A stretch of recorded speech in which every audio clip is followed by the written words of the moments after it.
What is going on YouTube? Hated back making another brand new Crypto TV episode. In today's video, we are going to be looking at XRP, Ethereum, Bitcoin, as well as the S&P 500. Now, I just really quickly want to show you what exactly we're going to be dealing with. Pretty much on the S&P 500, as we stated in yesterday's video, we were expecting and anticipated continued correction to the downside within the S&P 500. And as you guys can see, that is exactly what is going on. For the most part here, we've been tracking what appears to be higher low patterns on the stock market's movements here. And every time we headed higher, we usually hit overbought, corrected to the downside, and that was a bit higher each time to the downside than we were in the past year. And you can see each time is higher than the last. And now that we have retested top resistance again, which as you can see is a problem zone and a major resistance on the stock market here, we were expecting to see a drop to the downside. And that is what we're starting to see as of yesterday and the day prior. We saw a clear reversal doji candle here. And since then, we are now dipping our toe lower, as expected. Now, what's interesting is how this is affecting these other cryptocurrencies, which as you can see is doing the opposite, which is quite surprising if you ask me. Things like Bitcoin have actually started to move upwards here from where we drew smaller kind of symmetrical triangles on the 4-hour charts here, trying to figure out what in the world is going on here with the downtrend. And you can see we're starting to reverse off of that and starting to head up even higher. Same thing with Ethereum here. You can see we had a beautiful downtrend drawn. But as you guys remember in previous videos, we discussed that once we confirm breaking through this downtrend, that's when we can probably confirm a break to the upside here. Now, don't take that, literal and jump right into the markets right now. Don't just make that move that quick, mainly because there are some bigger fishes that we do have to look at here. And there's some major resistances that we also have to look at here. Again, this is the 4-hour and a very aggressive market on Ethereum's 4-hour charts here. Looking at the daily, things drastically change in regards to how we would be managing, trading, and leveraging Ethereum here, because you can see when we jump to the daily charts now where our beautiful ascending fractal is to the upside here, and where and why it's acting as such a resistance. So when you look at this, things start to change, and we haven't actually broken through our resistance level yet where we would say, okay, maybe let's buy in and leverage to the upside here. We still have to be more patient. So we still have to wait out on Ethereum. More stuff to talk about with that. And as you can see, XRP hasn't seen much movement at all, which we're also going to be talking about, continuing its sideways consolidation as we've been tracking for a very long time on the XRP charts here. So with that being said, guys, I want to give a huge shout out to PROBIT Global for sponsoring today's episode. I'm actually very fascinated about PROBIT Global. I'm surprised I haven't heard about it before. If you guys have heard about them, then definitely make sure to leave a comment down below and let me know what your thoughts are. But if you haven't, then stick around for later on in today's video, because this is one exchange that you definitely don't want to pass up on, because they do offer some pretty incredible things, and I'm definitely adding them to my toolbox of exchanges, which really aren't many at all, to actually have and use, because PROBIT Global offers some pretty cool stuff. But with all that being said, definitely make sure to smash the like button, turn on post notifications, subscribe, and let's jump into today's episode. So as you guys can see, we've been tracking, for the most part, some very interesting movements on the 4-hour charts, and not necessarily the daily. On the daily charts, we've been having lots of these sideways movements here on XRP specifically, which you can see is still happening. Lots of sideways movement again, just 2 or 3 days ago here.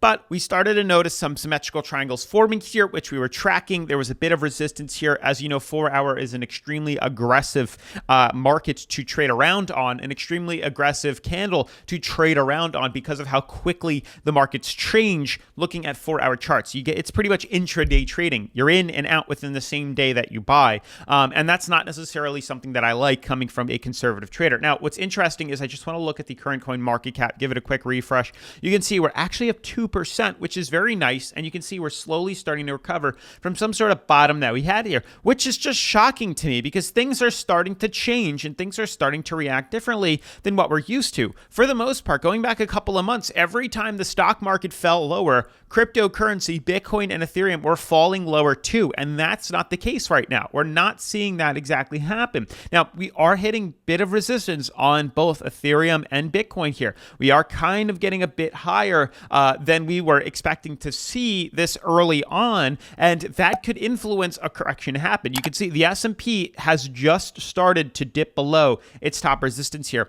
and you can see Ethereum is just starting to retest its top resistance here, which could be foreshadowing correction following the S&P 500, but I don't know just yet. We'll have to talk about that in a minute. But looking at XRP, I know that's what a lot of you guys are focused on here. This is where things have been getting the most peculiar and the most interesting. We've been seeing tons, and I mean tons, of sideways consolidation. It has been so textbook in regards to what zero volatility pretty much looks like here. Flatlined out for days, if not going on weeks now. Literally since entering the sideways channel on the 20th of April here, we've had the 21st, 22nd, 23rd, 24th, 25th, 26th, 27th, 28th, 29th, 30th. 1, 2, 3, 4, and now we're going on the 4th day right now. So we've had many days of sideways consolidation. I'll give you the price range. We've had a total of 14 days, 2 solid weeks of doing nothing but trading below 48 cents and above 45 cents here. So we're talking about a 3-cent change over the past 2 weeks.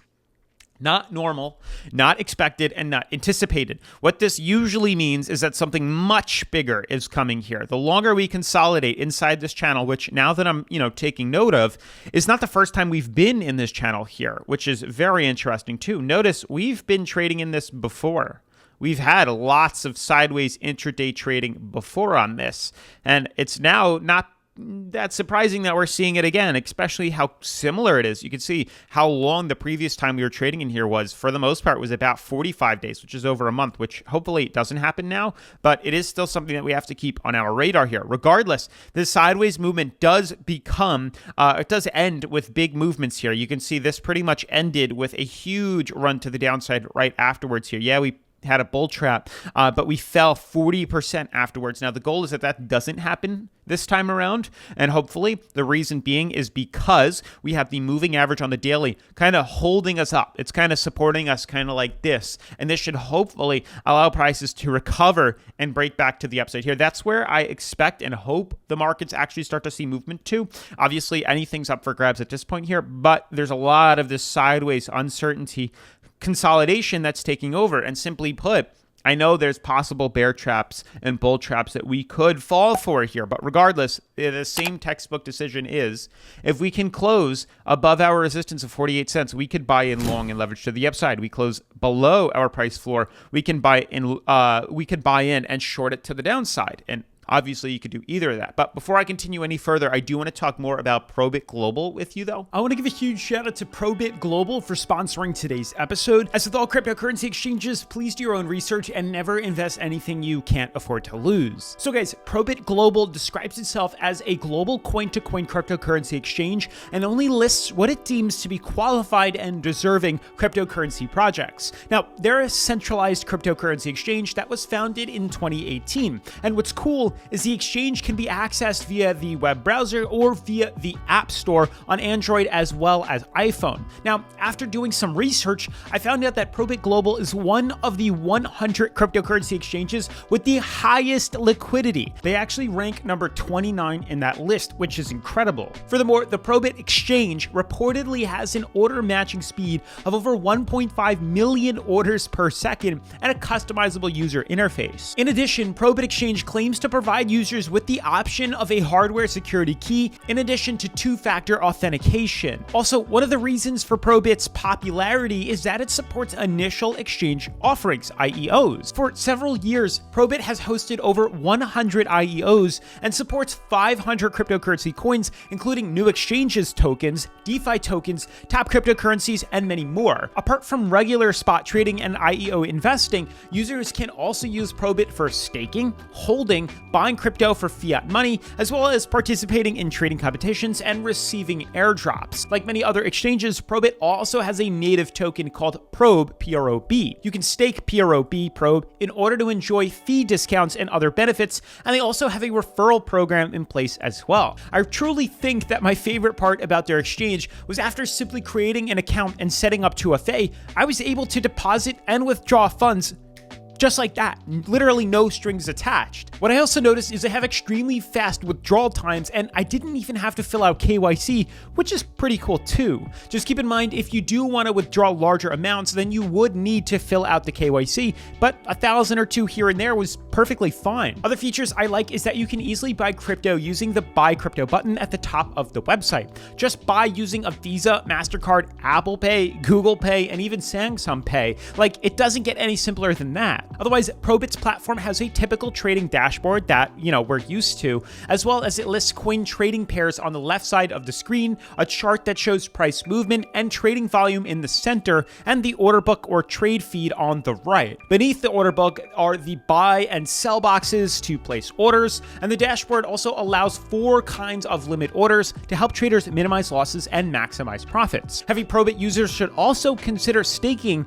the PROBIT utility token PROB to receive trading fee discounts, staking rewards, and even referral bonuses. But other than staking and trading, other ways to earn free crypto is by learning on their platform. Yeah, you heard that right. They literally will pay you in cryptocurrency to learn about cryptocurrency. And this is a way where you can learn everything there is about crypto free and then also get rewarded. They even have an academy with more useful crypto information. But all in all, PROBIT Global should definitely be a tool in every person's toolbox. The features they offer just makes them so unique in the field and stand out in a field that's already saturated. With ways to trade hassle-free, earn money through staking, airdrops, trading competitions, and learning, it's no surprise they're doing quite well. So with all that being said, make sure to check them out via the link down in the description below, and make sure to follow them on social media to stay updated with any exclusive promotions and deals. Otherwise, shout out to PROBIT Global for sponsoring today's episode, and let's get back into the technical analysis. So moving on to Ethereum here, you can see things are very peculiar as well. We're seeing a lot of this weird market movements right now. There's not a lot of technical indicators that can help us gauge where we're moving to,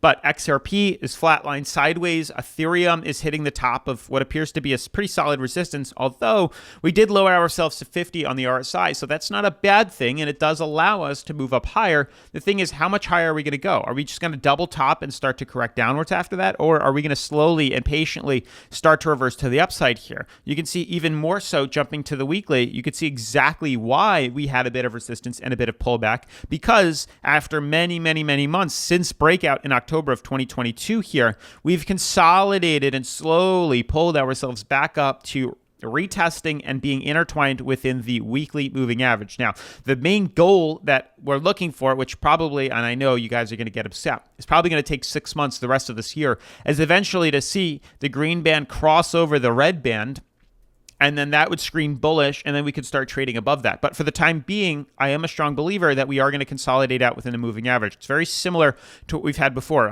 Like I say all the time, there's 3 cycles to these markets that usually last 4 years: a bull market, a bear market, and then this sort of consolidation period of just sideways movement. But we do have volume and volatility that happens in here. You can see even in this market here, we do see big swings. A swing from $100 to $350 is a total of a 243% gain. There's still massive runs. And then a correction from 273 down to 93 is a 65% run here. So we still have lots of volume that could be made inside the consolidative pattern right now. And you can see it's very similar to what we've dealt with before, not what I wanted to do. You can see in the past here, the first time we originally retested the moving average, we broke bearish and consolidated back, but we had multiple retests, eventually having a bullish cross, and that's what led us into the bull market. Now, it's very similar that I expect the same thing to kind of happen right now.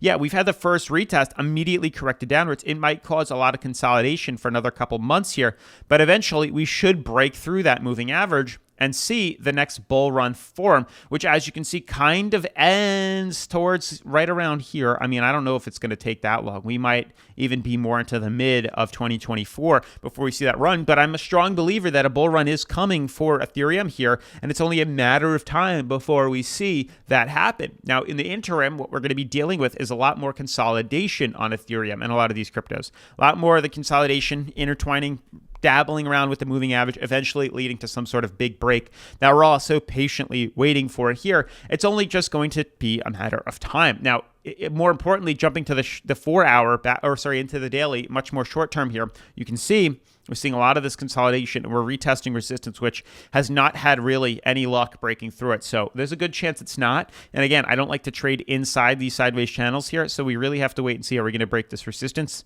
or correct downwards from that? Same thing goes with Bitcoin too. Kind of trading inside the moving average here, or inside the ascending fractal here. I'm not one for much intraday trading or intra fractal trading here. I need to wait patiently for either a break above or below our resistances before we get back in, or maybe, if we reject off top resistance, then I can get back in for a short. But otherwise, we're kind of just sitting ducks at this point here. With that being said, huge shout out to PROBIT Global yet again for sponsoring today's episode. Make sure to smash the like button, turn on post notifications, subscribe, and I'll see you in tomorrow's video. Peace.